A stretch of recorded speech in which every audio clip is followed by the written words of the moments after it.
Hey, what's up, yo? This is Nokatu coming at you for the very first time with his very first YouTube video, Comic Haul number one.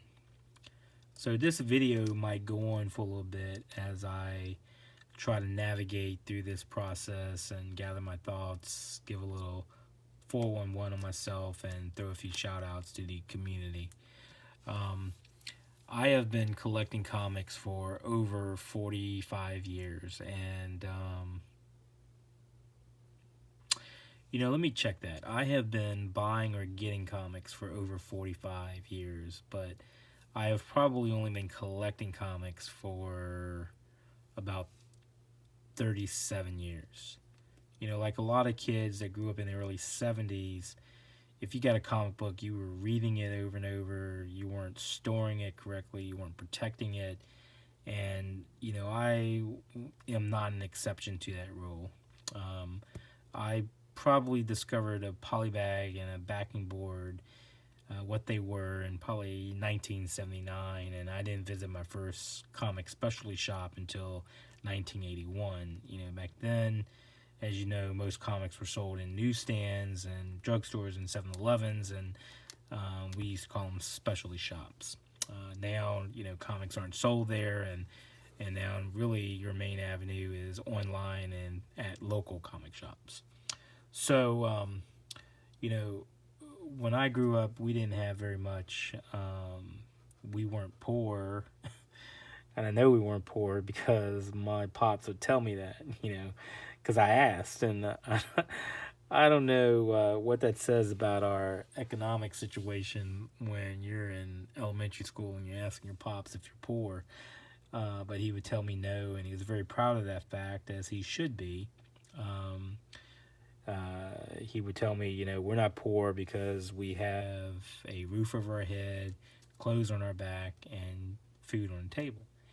And both my parents, my mother and father, grew up very poor. They were in the struggle, and at times they did not have that. So he was very adamant that he made sure that me and my sister knew we were not poor because he was poor when he grew up. Um, my father, I got introduced to comics after my father bought our first home. My mother is Korean and my father is black, and he met my mom when he was stationed in Okinawa. After I was born, we moved back to America, and where we used to live was not probably the greatest situation, and my dad bought our first home because Uncle Sam was able to co-sign for the mortgage. And so he moved us into a predominantly white neighborhood. There were probably four other black families on that street. There were about 30 houses on this dead end street, and this kid directly across from us collected comics. And he was about 12 years old. And, at that time, I probably only knew Batman and Superman.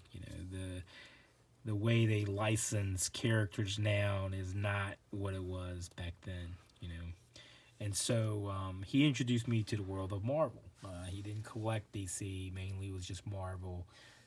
He introduced me to Spider Man, the Incredible Hulk, Iron Man, the Avengers, Submariner, Doctor Strange, Daredevil, and the Fantastic Four. And I was immediately enthralled with the Marvel universe and the characters, and I would go home and I would tell my parents about the characters he was telling me about and about these comic books he was showing me, but I didn't have my own comics, and so the kid, he started taking tracing paper and tracing characters from the covers. Again, not taking care of his books, but taking tracing paper, coloring of magic marker, and then selling me for a couple of pennies these drawings. And at the time, comics were 20 cents. They were getting ready transition over to 25 cents, and I'll never forget the day he traced a splash page of Fantastic Four, and he tried to sell it to me for a nickel. Alex Ross actually did a homage cover for the relaunch of Fantastic Four #1. It was a 1 in 50 variant, and there was a Virgin variant for 1 in 100, and it's a beautiful cover.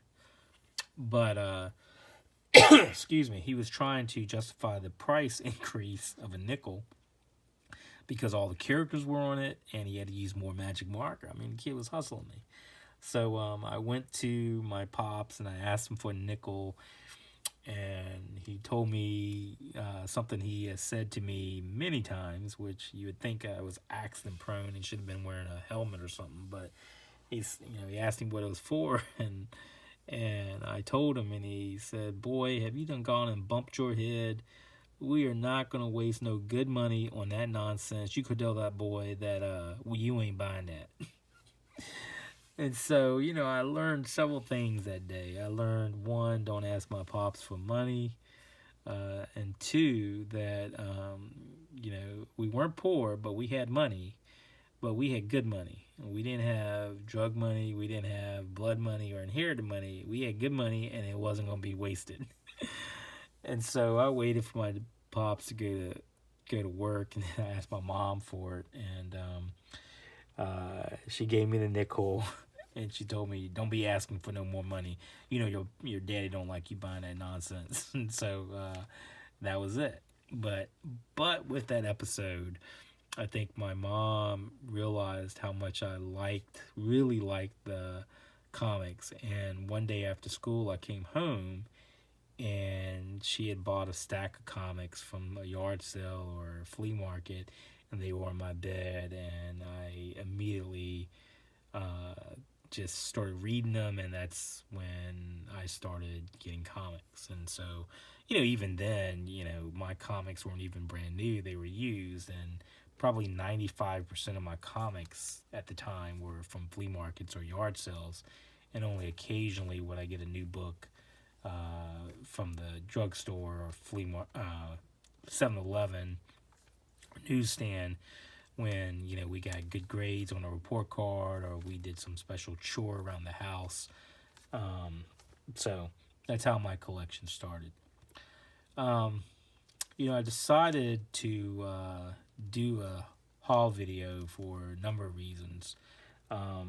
It's funny is that I started watching comic hauls one day. My wife wanted to go on vacation, and she wanted to take her whole family, her mother, her father, her sisters, their kids, her aunt. I mean, it was a ton of people. And so I rented a house that was like 5 floors. And because not everybody could afford to fly their whole family to where we were going, and plus, even if you flew, it was still an hour away from the closest airport, so everybody would have to rent a car and then drive over.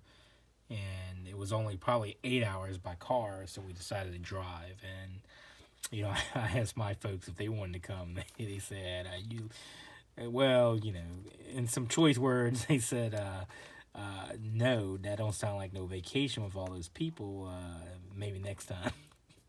So, we went, and because so many adults were willing to drive, I was allowed to be a passenger, which was fine by me because I drove a lot for work. And so during the drive, I was looking for the most recent MCU trailer. I don't even know what movie was out at the time.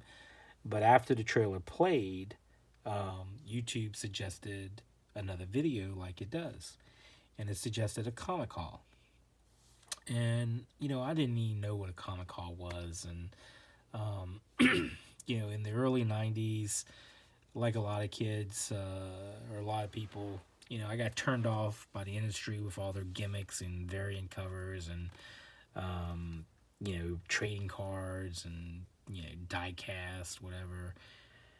And so I had started just getting my comics as a pull list. And, since when I first got my collection, the stack of comics from my mom, I've always collected comics. I've always bought comics, and some years it was less. Now it's a lot more titles. But in college, I still collected, but a lot of times I would divert my financial resources for, let's just say, other things like food and beverages. But I still, got titles. But as I had gotten turned off, like I said, I would just get a pull list at the local comic store, and I'd go in and get my comics, but I wouldn't really browse. I'd just pick up my books and go home. And so I didn't know that the market had changed in regards to variants and what they were doing. And, I actually didn't even read a lot of my comics. I just bagged and bought them because I figured one day if I retired, I would go back and read my comics when I had time. And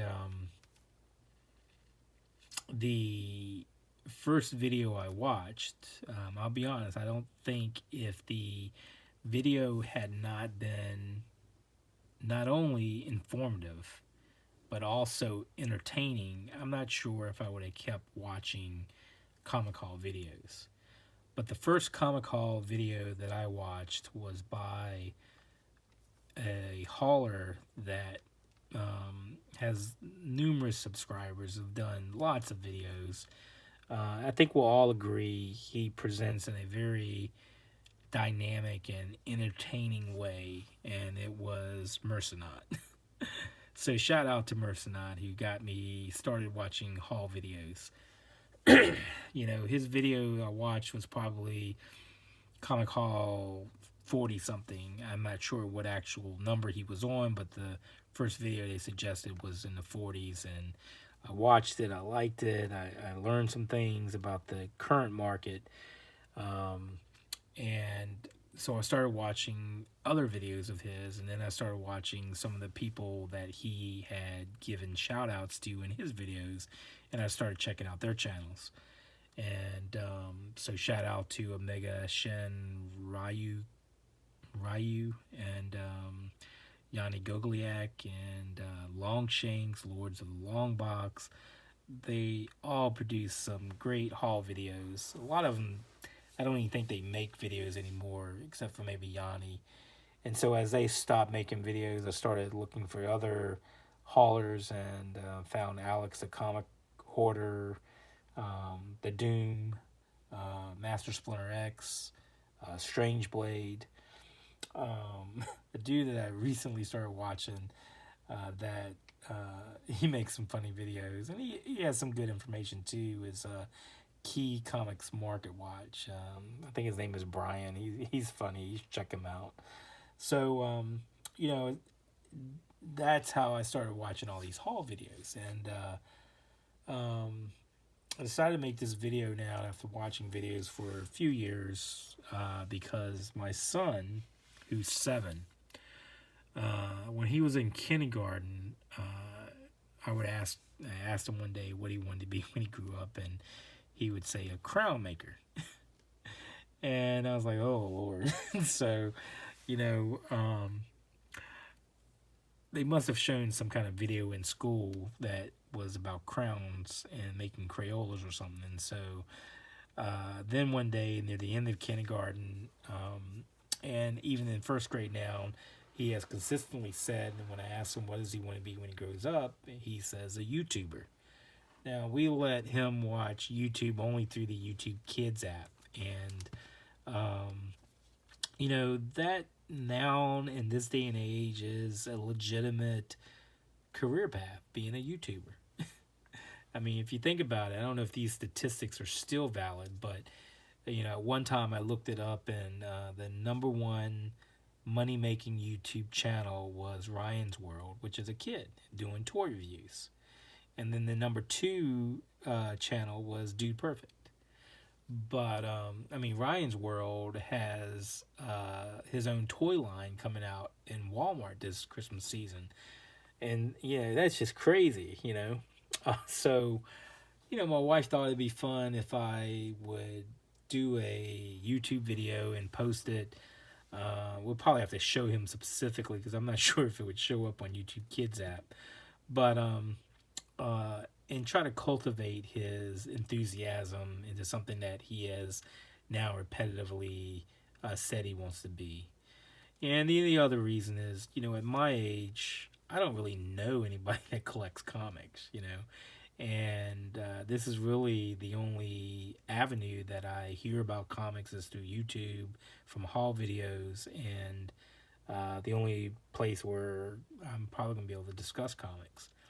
Um, so, I decided to do a haul video.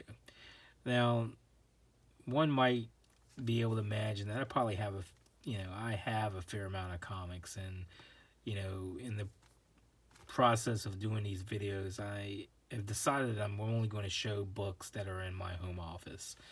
I still get a fair amount of titles, and I like going on comic hunts because it's really the thrill of the hunt, right? I agree with Mercenary. He talks about it, going after comics.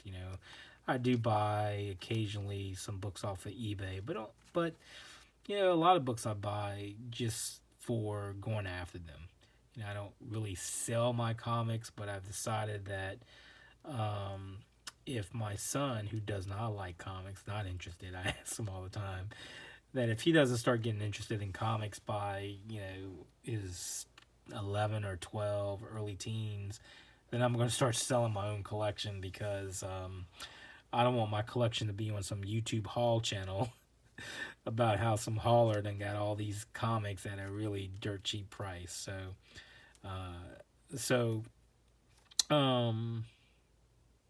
with that, let's start showing some books. Okay, so these books are all from within the last 3 to 4 months. I haven't, again, filed them way in the back. So these first 4 books I got at a local yard sale, or not even a yard sale. Some dude had a sign and out that says comics for sale, and so I went by and looked at them, and he says that he bought some storage unit, and there was some boxes of comics, and he's been selling them off over the last couple of years here and there, and so he had some books. So this is Hawk and Dove. This is from 1988, Hawk and Dove limited series.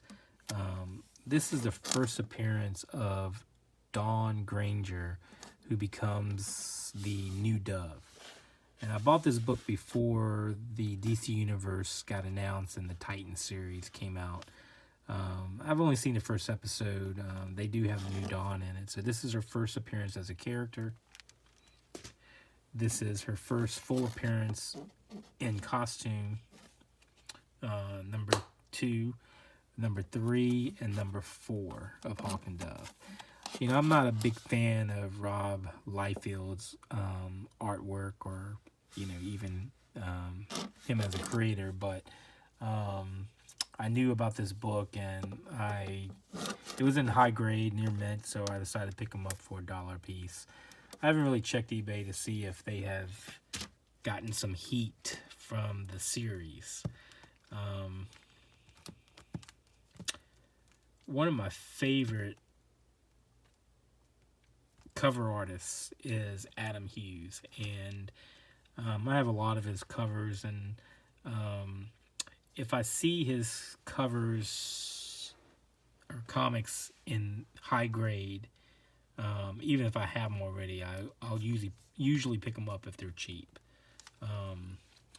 This is Rose and Thorn number 1 and number 2. I didn't have those already. Witchblade 86. All 3 in near mint condition. Also did not have those. Before Watchmen number 2. Tomb Raider. I just realized I have 2 fullbacks there. I'm going to take one of those out. Seemed a little thick. Number 44. Ghost number 1. None of these I had already. Ghost number 2. Ghost number 3. Ghost number 6. Didn't have number 4. I didn't get number 5 because I don't think Adam Hughes did the cover. Got number 6 and then number 7. So I didn't have any of those Adam Hughes books, so they were a nice find. Um, oh, I didn't say. So these comics here, those first Hawk and Doves were from that guy's sale, but these comics here were from. There's these two dudes in Northeast Ohio. I live in Mid Ohio. What's interesting is, so I live in Mid Ohio, and if you follow Mercenot, I've never met the dude, but based on his channel, he lives in Northeast Ohio, and I think in the Cleveland area. Never met him. He's we all know that he's black, but I've never ran into the guy. And however, based on his description of some of these sales he goes to, I'm pretty sure we go to some of the same sales and some of the same conventions or cons, but I never have the luck that he has. So maybe I'm just getting there too late, but I don't have that kind of luck. So anyway, these two guys sell comics out of their garage. A couple of times a year, they have a sale, and most of their books are $1. One of the guys, they don't live together. They live about 2 blocks apart, and so when they have it at the same time, so you can go to one, and then after that one you can drive over to the other guy's garage and sell comics. And so the one dude has probably about 15 long boxes. Then he has kind of a semi wall where he has some other books that are a little bit pricier. The other guy has probably triple that, maybe 50 to 60 boxes, and then he has a couple of boxes where they're $5 or $10 books, as well as a couple other things that I'll show you. So I got all these, and if you buy a long box full, they give you a discount. So all these comics here I got for 50 cents, which is why I picked them up, multiples. So Ghost number 7, Adam Hughes. Here's some more Adam Hughes covers. Everybody's seen this. This is a cheap book also, but I think Adam Hughes was just starting doing some comics then. He hadn't published a lot, as you know, and he did the interior art, and I actually like him better as a cover artist. I think mostly he does cover art now, and he did recently do that Hellboy special. But I think this is when he really starts to hone his style of comic covers. So Justice League number 34, very voluptuous fire there. And if you compare it to, let's just say, Ghost, she looks, top heavy, but if you just look at the face, I think this is at least in my opinion, a better artwork cover. His interior art I don't like as well. I mean, it's still great art, but I think he's more detailed on the covers, and his backgrounds on the interior art are probably not as detailed as some of the other more established artists, like, let's say, Jim Lee. Batgirl number 5 I also had already, but for 50 cents a piece. I think that was a pretty good deal in high grade. I did not have this comic, Danger Girl number 3. One of the things Adam Hughes does often is a lot of his covers will also have some underlying sexual innuendo. And this one, Danger Girl's chained up, and this fuse of the dynamite has been, I think, maybe strategically placed and looks, sexual, let's say. And so there's another cover, Legion's Lost, or maybe it's Legionnaires, where the character is holding a tube of toothpaste, gets startled, and she squeezes the toothpaste out abruptly, and the toothpaste is white, and it looks like has squirted also on her chest, which also I think has a underlying sexual suggestion. So, but I haven't found that comic. I'm not going to buy it on eBay. I want to find it in the wild, and I'm sure I'll find it one day. This is Ferris number 24. I think it's a beautiful cover by Adam Hughes. he did the entire cover run on Ferris, and there are several comics of that series that I think over time may get some heat because they're just beautiful covers for people that are completists of Adam Hughes. I had this cover. This was the only one that was really in high grade, so I picked it up in their mint condition. Another cover artist that I'm really liking is Jenny Frison. You know, a lot of people are collecting her work, and this is Swords of Sorrow, cover C, number 1. I only got it for the cover. I think I have J. Scott Campbell's cover B of the same issue. Her Wonder Woman run is fabulous, and I think with time, her cover run on Wonder Woman is going to be, you know, highly sought after and going to be similar to, you know, either Adam Hughes' cover run on Wonder Woman or Adam Hughes' cover run on Catwoman. This comic here is also from the 80s.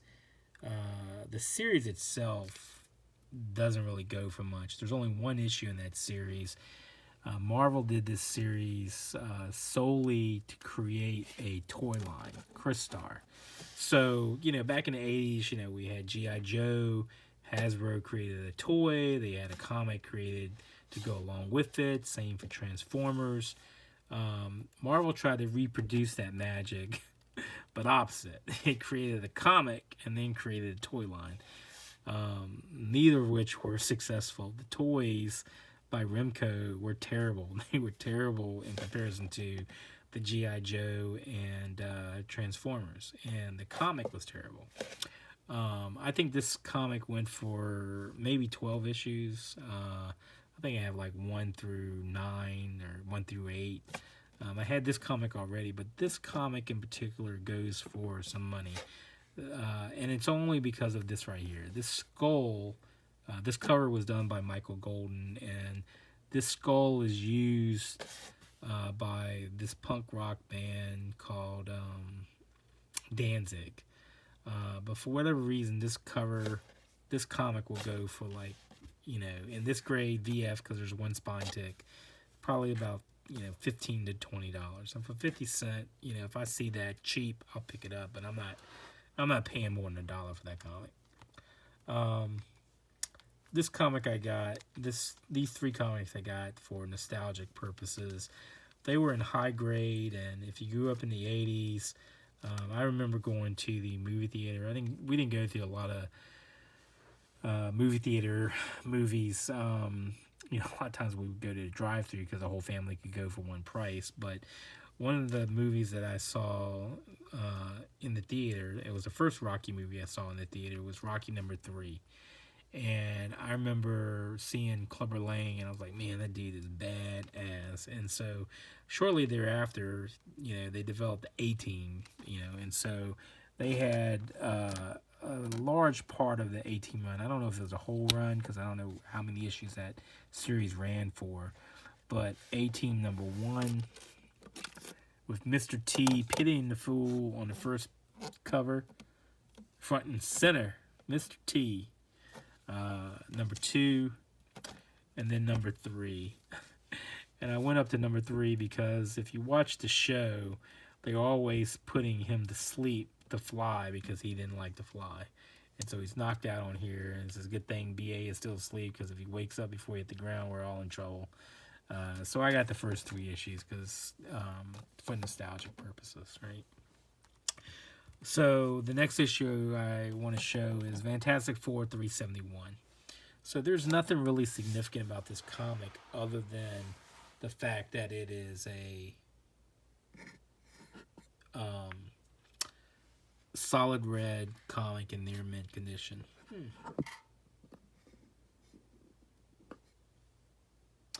And this book is hard to find in near mint because of the red cover. Kind of like Zatanna number 16. Whenever I see comics like this that Marvel produced at that around that time in near mint with no spine ticks, I pick it up. You know, there was this cover, there was some Avengers, there's a Gold Vision and a Red Vision and West Coast, and then there was a some Spider-Man series that also were die cast that were hard to find in their mint. So if I find those in this type of condition for cheap, like 50 cents or $1, I'll usually pick it up. This next issue, a lot of people have shown in their videos, Fantastic Four number 15. First appearance of Victoria Von Doom. This next issue I have not seen in anyone's video, and that is Fantastic Four 558. Now this comic is touted as the first appearance of Old Man Logan. You know, it might be more of a cameo because, in my opinion, because he appears in more than one panel, but he doesn't have any speaking part, and you don't even know it's Old Man Logan or that it's even Wolverine for that matter. So it isn't until probably 2 or 3 issues later he pops his claws. And that's when Ben Grimm says, "Oh, is that who I think it is?" And, you know, he replies, "Yeah, it's Wolverine, blah, blah, blah." And in this issue, he is with other X-Men, and since it's set in the, you know, they've time traveled, it's in the future, and he's older, you know, they tout this as the first appearance of Old Man Logan. Now, this book still sells fairly briskly online. It goes for about $7 to $10 now. You know, when the movie first came out, this book was selling for about, you know, $20. I've seen it sell for $20. So it's kind of a speculation, and I decided to pick all of them up because they were all in high grade and mid, except for maybe this one that has a little, you know, color rub on it. But other than that, they were all in near mint condition. So I picked all of those up. 50 cents a piece, why not, right?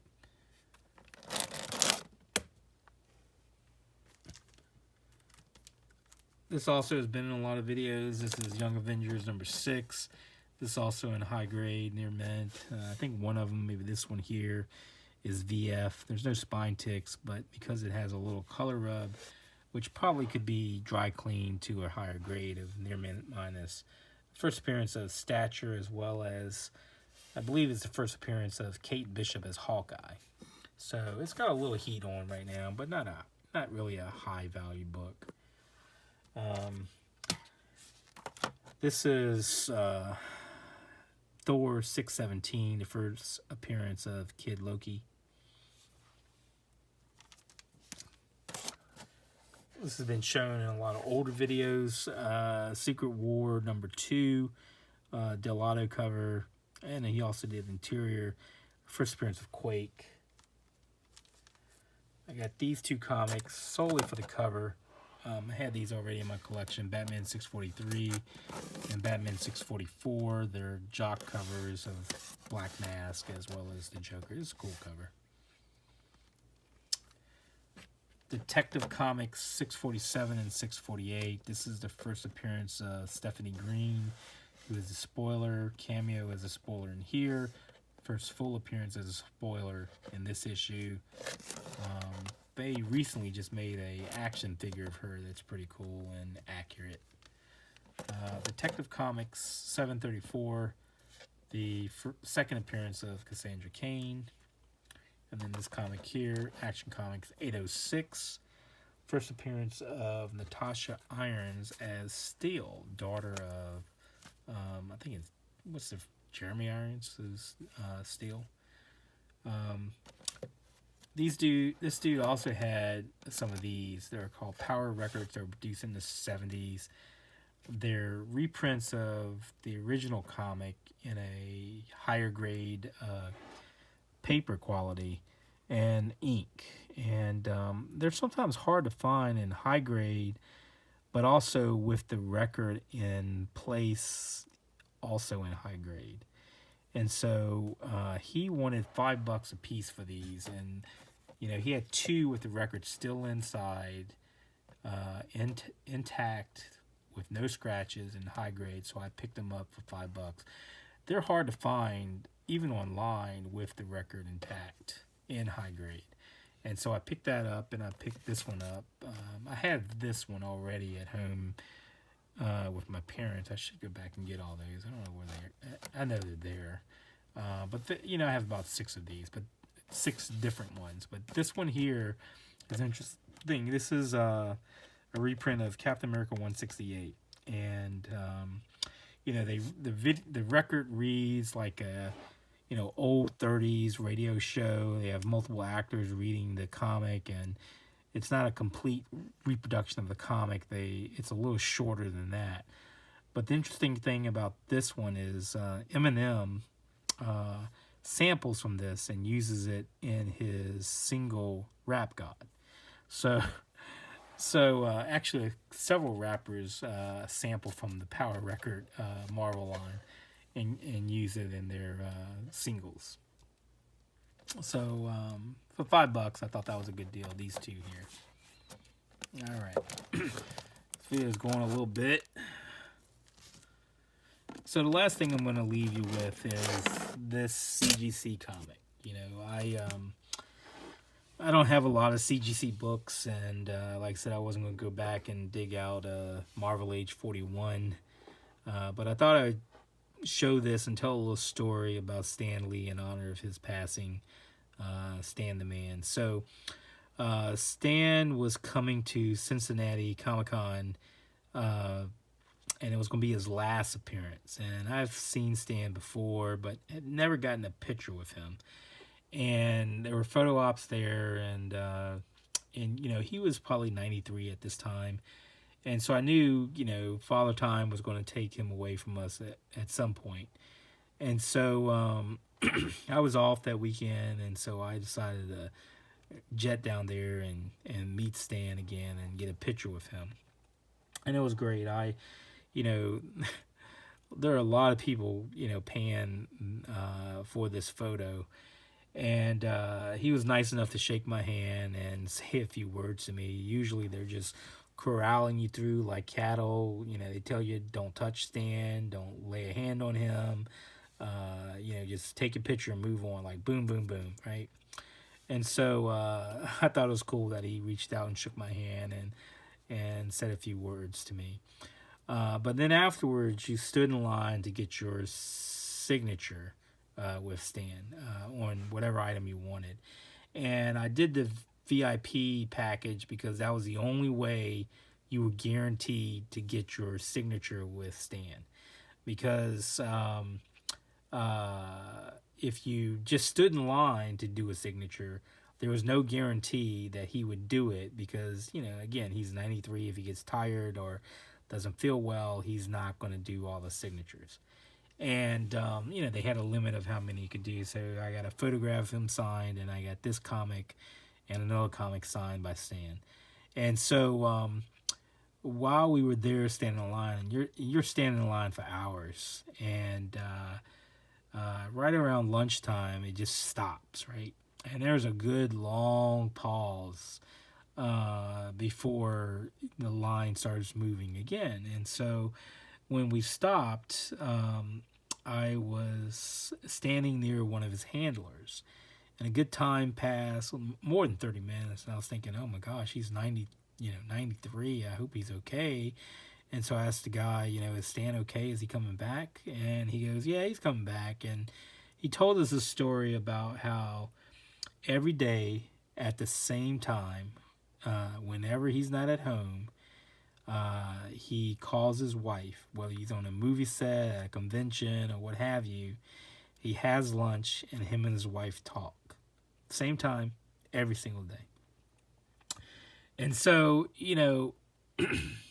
as we know, him and Joan were married for over 63 years. And Joan had passed away actually shortly thereafter this convention.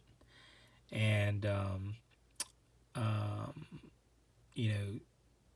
if any of you are older and have a spouse, or if your parents, one of them have passed away before the other, or if they're elderly, Um, that is a very hard event in life. You know, when you have been talking to someone every day for 63 plus years, you've shared experiences, you're used to them being there, waking up with them, having conversations, even little things every day for 63 years. That's a very hard event to move on from. And uh,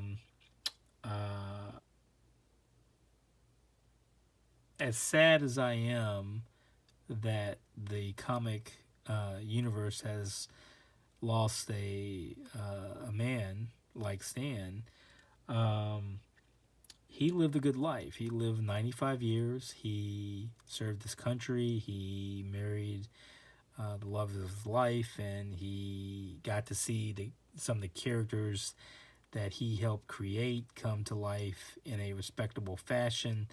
I mean, the MCU universe movies have broken records, and they are spectacular movies when you compare them to some of the films that were produced in the 70s and 80s.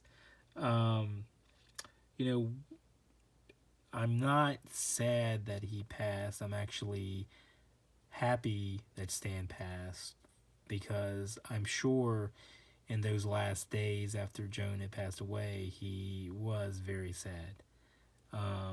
It's kind of hard to really describe that. You know, I don't mean that in a malicious way, but in my profession, I see this quite often where the spouse of someone passes away first, and I'm sure Stan had caretakers and people that loved him and could afford to have 24-hour care, but it's still not the same.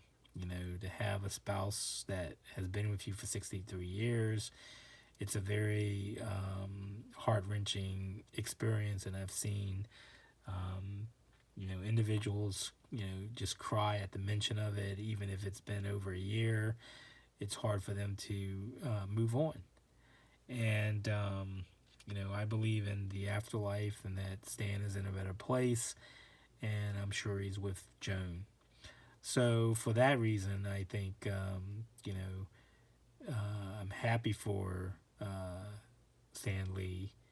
And actually, looking at the cover now, there he is presiding over the wedding of Renew Your Vows, Peter Parker and Mary Jane. It's probably even more appropriate that this issue is showing than Marvel Age 41. So I'm going to leave you with that. Thank you for everyone that stayed and listened to my rant in my first video. I promise that they won't be as long next time. But for those of you that stayed, thank you very much. I hope you enjoyed it. And in the words of Stan Lee, enough said. Peace out.